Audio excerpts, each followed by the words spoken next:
Hello and welcome to what is hopefully a resurgence of the Old Sins Reviews program. We haven't been doing this for a while because I've been in transition moving from one city to another, so hopefully this will start back up. Today we're going to do something that was directly requested by my cousin Mark Wilson. He said that there's no possible way to defend the Mass Effect 3 ending or the Mass Effect series because of it. I think he's completely and utterly wrong, and I hope to demonstrate that here today. First, for those who are unfamiliar, the Mass Effect series is an amazing series of science fiction, basically novels, long-form games that are put out by BioWare. They are incredibly in-depth, they are incredibly engaging, and they have very well-written characters and very engaging storylines. I cannot highly recommend these games enough. The first game is a little bit difficult and annoying to play because they had yet to perfect the actual gameplay. Hopefully you'll find, as I did, that this changed over the long term and you can focus more on the story and the gameplay integrates much nicer into the actual narrative. With that said, there's a lot of controversy over the ending of the Mass Effect series. The Mass Effect series allows you to interact with hundreds of characters, and you can become close to over a dozen characters which have long and involved storylines built into them. There are several great characters in here. There is a alien doctor named Mordin Solus, who is absolutely hilarious and very poignant. There is the lovely and very interesting anthropologist Liara, who is the fan favorite and the creator's favorite as to who you're supposed to end up with as a spouse. And there's a warrior, there's a kind of barbarian-esque character named Rex, and his progeny named Grunt. These are all wonderful, engaging characters. The primary complaint of the Mass Effect ending is that it focuses on something other than these major characters. And I understand that because you spend a lot of time with them, and you spend a lot of time getting to know them and developing a relationship with them.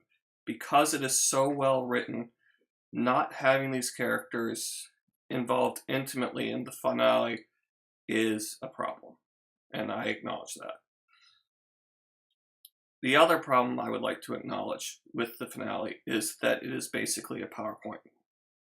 Once you get to the end, you see a series of functionally slides about what happened because of what you did. This is a problem BioWare has, and like many great authors, especially people like Neil Stephenson, who I really do enjoy, writing an end is very difficult for them, and they have a hard time with it. Now, that being said, Mass Effect is a series that deals with the evolution of life, both synthetic and organic, within the Milky Way galaxy over the past millions of years. It is a broad, comprehensive look at evolution, at spiritualism, at the concept of transcendence, and how one finds one's place within the universe, not just as a person, but as a species and as a type of species. The Milky Way galaxy can be looked at in this series as a complete biome, similar to Earth itself, but on a much grander scale. And for that reason, I don't have as much of an objection as a lot of people do when it comes to the game's ending. Their problem with the game is that the game has an immense scope towards the end. The finale, which I will spoil because the game's old, so plug your ears if you don't want to hear it. The finale is basically you decide how life will persist in the Milky Way galaxy.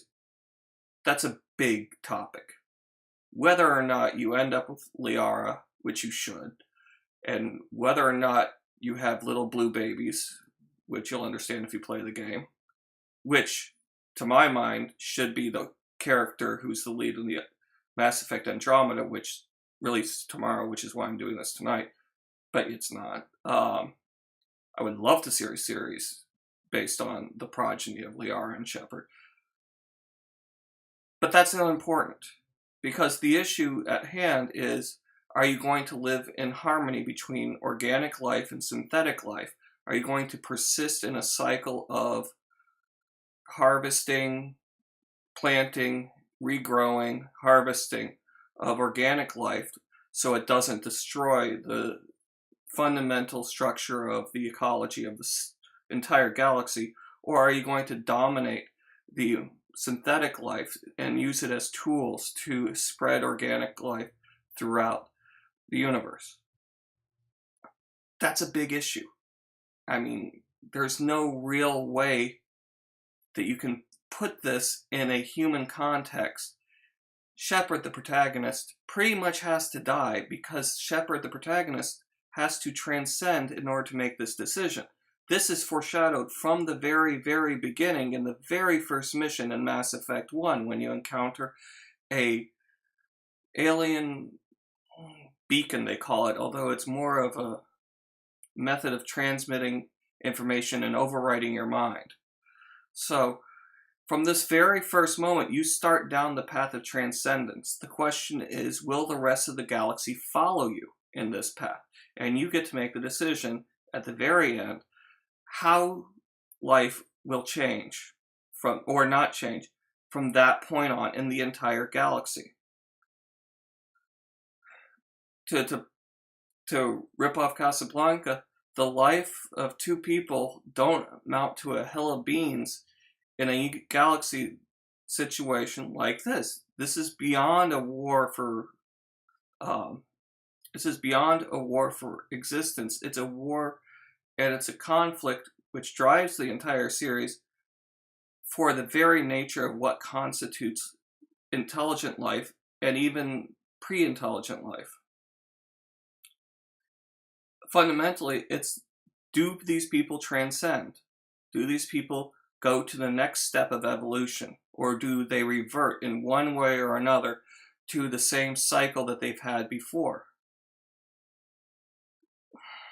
Without such a grand ending, without such an ending which is unfocused on the primary characters, you don't get the answer to the fundamental issue and all the issues that the game itself is trying to address as a narrative.